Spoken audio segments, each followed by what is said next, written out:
Welcome to my YouTube channel ACC Phulparas. Friends, मैं Ashok sir Anjali coaching centre Phulparas में आपका स्वागत करता हूं।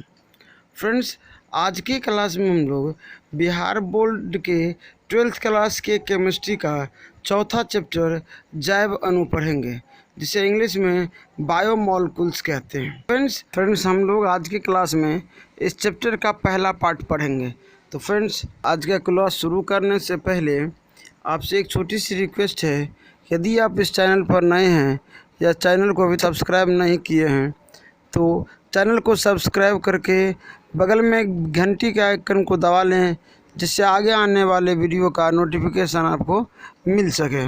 तो फ्रेंड्स, समय ना गवाते हुए शुरू करते हैं आज का क्लास। फ्रेंड्स, आज की क्लास में हम लोग 12th क्लास के केमिस्ट्री का 14 नंबर चैप्टर जैव अणु पढ़ेंगे, जिसे इंग्लिश में बायोमॉलिक्यूल्स कहते हैं। फ्रेंड्स, कोई वस्तु जो जीवित जीव के अनुरक्षण या रखरखाव तथा उपापचयी प्रक्रम में सम्मिलित होता है उसे जैव अणु कहते हैं। क्या फ्रेंड्स, कि कोई भी अणु जो जीवित वस्तुओं को रखरखाव या उनके उपापचय में शामिल होता है उसे जैव अणु कहते हैं। इंग्लिश में देखिए friends, any molecule that is involved in the maintenance and metabolic processes of living organism is called biomolecules, जैसे विटामिन, प्रोटीन, न्यूक्लिक अम्ल, लिपिड, कार्बोहाइड्रेट आदि। आगे फ्रेंड्स, अगला टॉपिक हमारा है कार्बोहाइड्रेट। कार्बोहाइड्रेट पॉलीहाइड्रोक्सी एल्डिहाइड या पॉलीहाइड्रोक्सी कीटोन या उसके व्युत्पन्न है। क्या फ्रेंड्स, कार्बोहाइड्रेट पॉलीहाइड्रोक्सी एल्डिहाइड या पॉलीहाइड्रोक्सी कीटोन या इनके व्युत्पन्न है।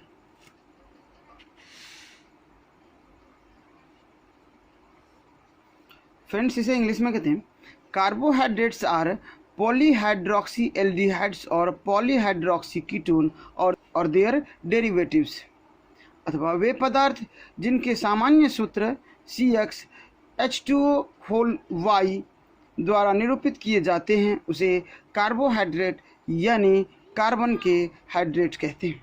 फ्रेंड्स, कार्बोहाइड्रेट का वर्गीकरण, क्लासिफिकेशन ऑफ कार्बोहाइड्रेट्स इस प्रकार है।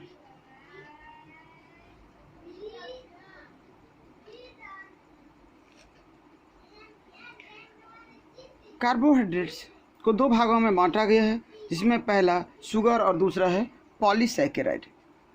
पुनः शुगर को दो भागों में बांटा गया है, जो है मोनोसैकेराइड और ओलिगोसैकेराइड।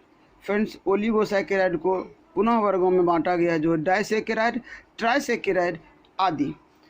फ्रेंड्स, ये तो हो गया कार्बोहाइड्रेट का वर्गीकरण। ये हो गया कार्बोहाइड्रेट्स का वर्गीकरण। फ्रेंड्स, कार्बोहाइड्रेट्स का वर्गीकरण और तरीकों द्वारा ज्ञात किया जा सकता है, परंतु नीचे लिखा हुआ है, परंतु कार्बोहाइड्रेटों को उनके जल अपघटन तथा उनके फलस्वरूप बने उत्पादों की संख्या के आधार पर 3 वर्गों में बांटा गया है। मतलब जल अपघटन और उनके फलस्वरूप जो उत्पाद बनते हैं उसके आधार पर भी कार्बोहाइड्रेट को 3 वर्गों में बांटा गया है। कार्बोहाइड्रेट को जो 3 वर्गों में बांटा गया है वह है मोनोसैकेराइड, ओलिगोसैकेराइड और पॉलीसैकेराइड।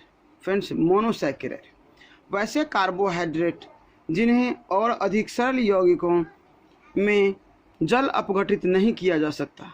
वैसे कार्बोहाइड्रेट जिसे और अधिक सरल यौगिकों में जल अपघटित नहीं किया जा सकता है उसे मोनोसैकेराइड कहते हैं।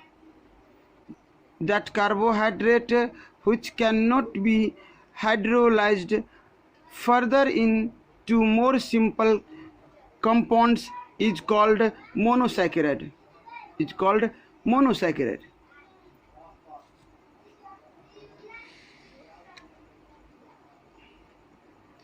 अगला फ्रेंड्स ओलिगोसैकेराइड। अगला है ओलिगोसैकेराइड। वैसे कार्बोहाइड्रेट जो जल अपघटित होकर 2 से 10 मोनोसैकेराइड अणु प्रदान करते हैं। वैसे कार्बोहाइड्रेट जो जल अपघटित होकर 2 से 10 मोनोसैकेराइड अणु प्रदान करते हैं उसे ओलिगोसैकेराइड कहते हैं। That carbohydrate which hydrolysed to yield 2 to 10 molecules of monosaccharides is called oligosaccharides।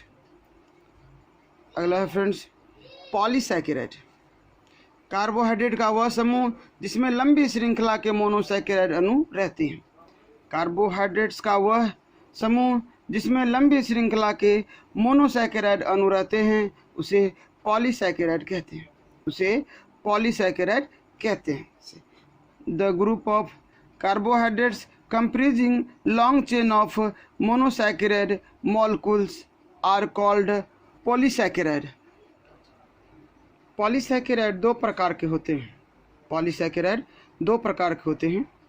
पहला है होमोपॉलीसैकेराइड, दूसरा है हेटेरोपॉलीसैकेराइड। पहला होमोपॉलीसैकेराइड और दूसरा हेटेरोपॉलीसैकेराइड।